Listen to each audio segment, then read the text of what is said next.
Olá, hoje estamos na Clínica de Fisioterapia da Uniara. Meu nome é Carlos e sou coordenador do curso. Nosso objetivo é demonstrarmos à população um pouco sobre o trabalho do fisioterapeuta na prática. Portanto, nós vamos caminhar por várias áreas de atenção clínica que o fisioterapeuta atua. Hoje falaremos sobre a fisioterapia na geriatria, onde a professora Daniele Chagas abordará o tema prevenções de quedas em idosos. Vamos lá. Olá, meu nome é Daniele Chagas, eu sou professora de fisioterapia aqui da Uniara, da área de geriatria. E hoje a gente vai conversar um pouquinho com as alunas Elisama e Karen do 4º ano. Hoje a gente vai discutir um pouquinho sobre um tema que está muito evidente na área de geriatria, que é sobre quedas em idosos. Né? Com o grande envelhecimento da população, principalmente aqui no nosso país, um país em desenvolvimento, nós temos presenciado, né, o aumento da preocupação com os profissionais, dos profissionais de saúde com temas inerentes do envelhecimento.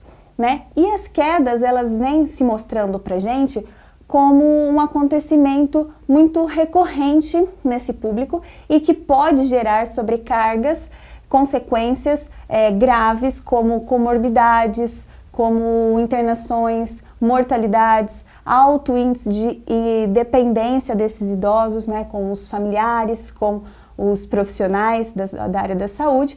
Então hoje a gente vai conversar um pouquinho, né, sobre quais são as principais causas de quedas, o que é quedas, os principais tratamentos e tudo o que envolve esse acontecimento na vida do idoso, né? Então, Karen, você quer contar um pouquinho pra gente o que é queda em si? O que a Organização Mundial da Saúde fala que é quedas?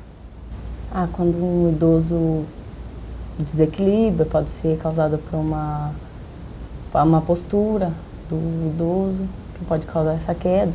Ou quando, por exemplo, mesmo quando o idoso ele se desequilibra, mesmo que ele cai sentado numa cadeira, isso já é considerado como uma queda. Uhum. Então é muito importante esse ponto que a Karen trouxe para a gente agora, que a queda em si, ela não necessariamente é quando o idoso ele descanse inadvertidamente no chão ou no solo, né? Mas sim quando ele sem preparo, né, sem previsão, sem aviso, ele descanse, né, ele caia de uma altura inicial para uma altura abaixo. Então, assim, em transições normais do dia a dia, como sentar, como subir algum degrau, que ele vá para um nível inferior que o seu primeiro posicionamento, isso já é considerado uma queda. Mesmo, né, que cair sentado não traga graves consequências, isso também já é um ponto preocupante para nós profissionais da saúde que tratamos idosos termos um olhar mais cuidadoso sobre isso, né? E sobre, meninas, as principais causas de quedas, o que a gente tem como principal causa de queda nessa população?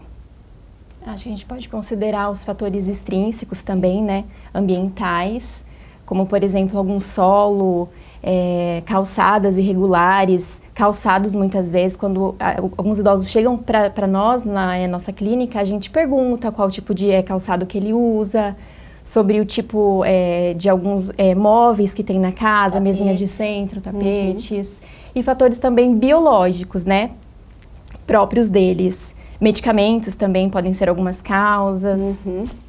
Acho que dentro né, vale a gente lembrar que dentro desses fatores biológicos, desses fatores intrínsecos, né, a gente pode considerar a idade, o sexo, relação do próprio mecanismo corporal, se está com fraqueza, né, se em relação à alimentação, tudo isso que envolve o próprio ser, né, isso a gente também tem que levar em consideração, né. E tem mais dois pontos que são muito importantes, que é em relação ao nível socioeconômico da pessoa também, né, de escolaridade, de rentabilidade, tudo isso também influencia, e em relação aos comportamentos também, uso excessivo de álcool, sedentarismo, tudo isso também agrava e aumenta os riscos de quedas em idosos, né? Em relação a esse ciclo, que a própria queda leva o idoso a ficar preso naquele momento, né? O que vocês podem falar pra gente sobre esse ciclo? Bom, uma vez que esse idoso cai, acontece esse primeiro evento de queda, vai gerar um medo nele de cair novamente.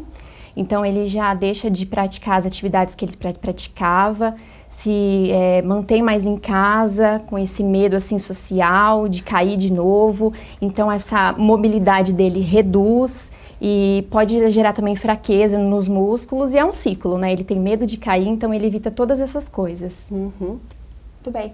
Em relação aos tratamentos, né? A gente já conversou bastante assim, sobre as causas, sobre o que acontece, as consequências, mas em relação ao tratamento que nós fisioterapeutas podemos aplicar nesses idosos, né? Então, geralmente nas aulas a gente gosta de discutir, assim, dividir em relação a alguns pontos para a gente poder avaliar esse idoso, né?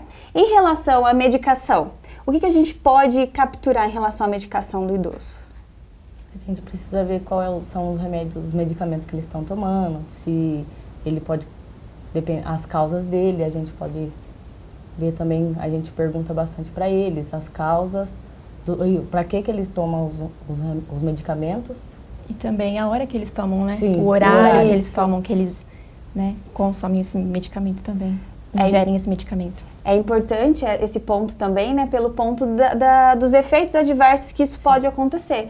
E como a maioria dos idosos vivem, né, na polifarmácia, tomando várias medicações, também pode acontecer as interações medicamentosas, né? E decorrer numa queda de pressão, num mal-estar. E dependendo dessa questão, a gente pode ajustar o nosso horário de tratamento, né, para não conduzir com esses sintomas e também não agravar esse risco de quedas, certo?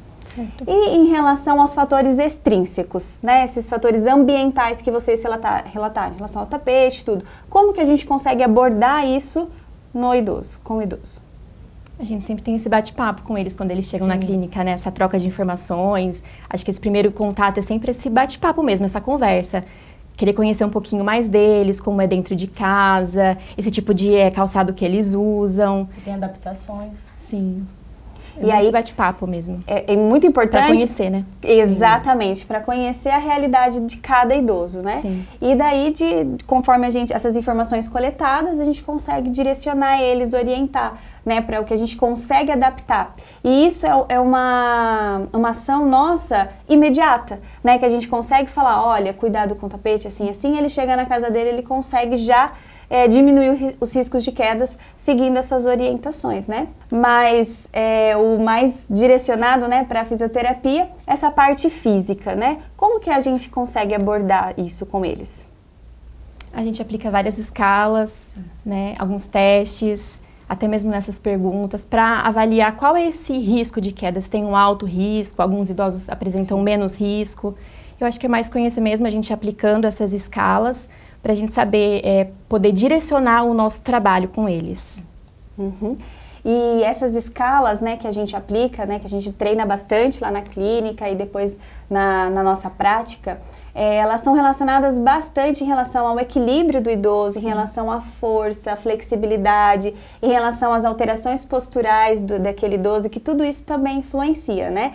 E com essas avaliações realizadas, a gente consegue nortear individualmente um tratamento, né? Então, cada idoso é uma pessoa, é um ser humano diferente, com contextos diferentes, com realidades diferentes, e com todo esse encaixe, toda essa conversa, essa avaliação, a gente consegue determinar um tratamento mais específico, um tratamento com melhores resultados para eles. Na clínica aqui da faculdade, independente do caso primário que chega para a gente, né, como patologia do idoso, nesse questionário inicial que a gente faz, nessa avaliação inicial que a gente faz, a gente sempre coleta sobre quedas. E é uma coisa muito interessante porque a grande maioria deles já apresentaram algum episódio de queda. Às vezes eles são idosos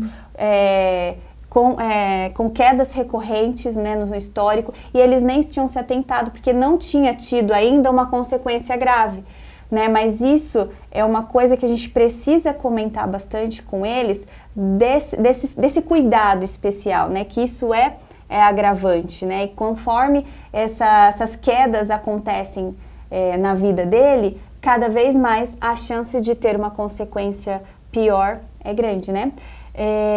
Karen, você comentou, né, num momento que a sua avó chegou a cair na sua casa, Sim, né? ela Como que foi? Ela foi levantar da cama, aí ela escorregou no chinelo e caiu. Aí ela teve uma fratura de fêmur. E ela teve uma consequência grave, então. Sim. Ela necessitou fazer a cirurgia? Sim. Isso é um caso muito comum. Às vezes os idosos, eles levantam, escorregam em tapete, chinelo, às vezes estão de meia, às vezes estão sonolentos ainda, né, no caminho para o banheiro, às vezes acordam apertados para ir no banheiro, e isso é uma coisa muito comum. Né? Às vezes acontece de cair, ficar desacordado, às vezes já cai, mas já levanta, consegue segurar, mas são coisas que no nosso dia a dia, né? Não pensando só em pacientes, mas os nossos parentes, nossos conhecidos, é uma coisa que a gente precisa alertar dessa importância também. Né? Teve mais algum caso na clínica especial de quedas que vocês lembram? Algo que eu acho muito assim legal é a família, né? Abraçar esse idoso nesse cuidado. Eu tenho uma paciente na clínica, mais de 70 anos ela tem, e a família toma todo esse cuidado. Às vezes os netos deixam alguns brinquedos espalhados pela casa e a mãe grita, olha, vamos tirar lá, senão, né, a vovó cai. E assim, calçado, ela sempre vem com um calçado próprio para a clínica. Ela me relatou também que na hora do banho, ela tem aquelas barras dentro do box dela, ela se apoia. Então, assim, é um cuidado bem legal que eu acho que todo mundo deveria ter, né? E eu acho que então, para finalizar essa parte com esse seu comentário, Elisama, eu acho que a gente podia falar com o pessoal, passar orientações em relação a esses ambientes, né? O que eles podem fazer de modificação, né, para sua própria casa ou para a casa dos pais, alguma coisa assim. Eu acho que é importante a gente finalizar com esse respaldo. Então, vamos lá? Vamos lá. Quais são os principais pontos da casa de um idoso que a gente precisa tomar cuidado? Bom, banheiro, acho que são essas barras, né, dentro do box, acho que facilita muito. Deixar algum tapetinho de silicone também dentro do box, para evitar com que ele escorregue, né? Que mais? Evitar os tapetes espalhados pela casa. Vó adora aquele tapetinho de crochê, né? Aquele de crochê, toda avó gosta. Sim. Evitar também, é muito importante. Às vezes uma cadeira para o banho, né, também é fundamental. Mesmo que o idoso ele não apresente desequilíbrio, alguma coisa, já é importante tomar esse cuidado, né? Acho que em relação também à iluminação, né, do quarto, do banheiro, sempre quando for dormir à noite, né, deixar uma luz do corredor acesa para direcionar o ambiente, para ele poder acordar se reconhecendo no ambiente e tudo mais. Tomar cuidado com degraus, né? Então, se tiver degraus na casa, né, e não tiver possibilidade de pôr uma rampa, ter o corrimão lateral para poder se apoiar. Em relação aos animais de estimação, tomar bastante cuidado, porque às vezes o cachorrinho que tem o lado positivo, que é de companheirismo, que é, né, de presença ali, também pode ser alguma coisa que, né, que por ele andar, se locomover, às vezes passa por perto ali e acaba fazendo o idoso tropeçar. E eu acho que esses são os pontos, né, importantes assim, para a gente pensar, para adaptar tanto nossa casa quanto as casas dos nossos pais. Sim.